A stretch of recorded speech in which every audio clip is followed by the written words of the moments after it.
Hello বন্ধুরা, আসসালামু আলাইকুম। কেমন আছেন সবাই? আশা করছি ভালো আছেন। আমি অনেক ভালো আছি।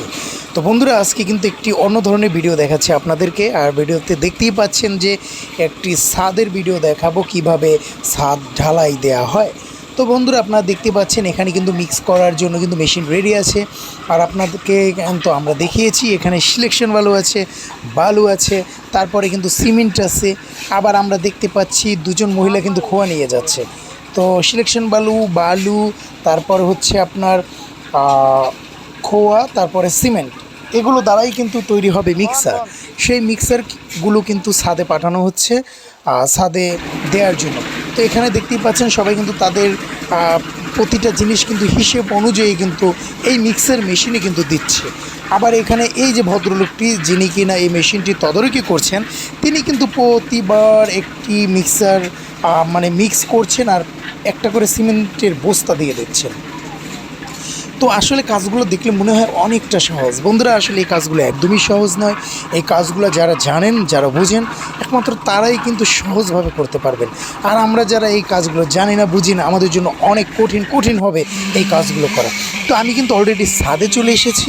ছাদে এসে দেখতে পাচ্ছি একজন ভাই কিন্তু এই যে ভাইবার মেশিন দিয়ে কিন্তু ভাইবার দিচ্ছেন। আসলে এটা দেওয়ার একটি কারণ, সেটা হচ্ছে যে পিলারের যাতে গোড়ায় যাতে এই মশলাগুলো পিলারের গোড়ায় কিন্তু দেয়া হয়।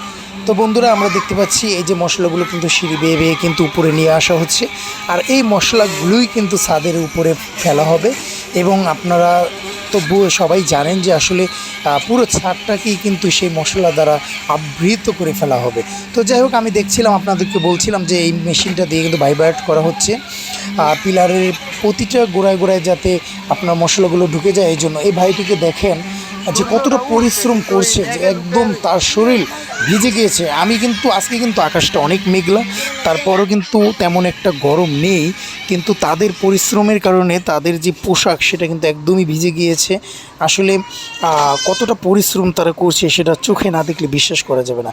তো এ ধরনের পরিশ্রমী মানুষদের সকলে ভালোবাসবেন, তাদেরকে সম্মান করবেন, তাদেরকে রেসপেক্ট করবেন, এবং তাদের সেই সম্মানটুকু দিলেই কিন্তু তারা হ্যাপি হবে।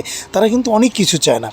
তো যাই হোক বন্ধুরা, আমরা দেখতে পাচ্ছি কারেন্টের যে ইলেকট্রিক লাইনগুলো, এটা হচ্ছে একটি ফ্যান বক্সের চতুর্দিকে কিন্তু সার্ভিস লাইনগুলো নেওয়া হয়েছে। এই সার্ভিস লাইন দিয়ে কিন্তু বিভিন্ন বৈদ্যুতিক যে আমরা ভাল্ব বলি বা বিভিন্ন সকেটগুলো কিন্তু এখানে লাগানো হবে। তো যাই হোক, আমরা দেখছি যে আসলে ছাদটি কিন্তু মোটামুটি কিন্তু অনেকটা কিন্তু হয়ে গেছে কাজ। সেই সকাল থেকে কিন্তু তারা মেশিন স্টার্ট করেছে, এখনও পর্যন্ত চলছে। অলরেডি কিন্তু 1 থেকে 1.5 ঘন্টা চলে গিয়েছে।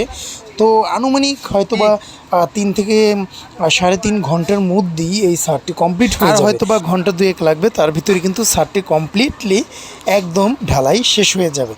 তো আমি আপনাদেরকে দেখাচ্ছি যে কিভাবে আসলে ছাদ ঢালাই করা হয়। আপনারা যারা ছাদ ঢালাই কখনো দেখেননি, তারা দেখে হ্যাপি হবেন। তো আবারও কিন্তু চলে এসেছি সেই মিক্সার মেশিনের কাছে। এখানে দেখতেই পাচ্ছেন যে মিক্স করে কিন্তু সেই টাগার ভরে দেওয়া হচ্ছে। আর এখানে যে ভাইরা আছে, তারা কিন্তু সেই মিক্সারগুলো নিয়ে কিন্তু সেই সিঁড়িটা বেয়ে কিন্তু আবার উপরে চলে যাবে। দেখেন ভাইটা একদম কিন্তু ঘামে ভিজে গিয়েছে, তারপরও কিন্তু তিনি সেই সিঁড়ি বেয়ে কিন্তু উপরে মশলাগুলো নিয়ে যাচ্ছে। আর এই সিঁড়িটা কিন্তু অনেকটা খারাপ বন্ধুরা, এই সিঁড়িটা কিন্তু অনেকটা খারাপ। আমার ভয় করছে, আমি যদি নিজে এরকম একটি টাগার নিয়ে উপরে উঠতাম, তাহলে জানি না কি হতো। যাই হোক, আল্লাহ তাআলার রহমত ওনাদের উপরে আছেন, হয়তোবা কোনো দুর্ঘটনা ঘটার সম্ভাবনা নেই। তো বন্ধুরা, আবারও আমরা দেখছি যে সেই মিক্সার মেশিন এখানে মিক্স চলছে। আর এই যে মিক্সার মেশিনের কাছে কিন্তু একজন তদারকি করার জন্য কিন্তু অলওয়েজ থাকেন, তিনি হচ্ছেন হেড। তিনি মেশিনটাকে একদম কন্ট্রোল করেন, কারণ হচ্ছে সবাই এই মিক্সারের ভিতরে মশলা, আপনার বালু, সিলেকশন, খোয়া, পরে সিমেন্ট এগুলো দিবে। তারপর উনি এটাকে পানি দিয়ে মশলাটি তৈরি করবেন, তারপরে কিন্তু দেন এই মশলাটি সামনে ফেলা হবে।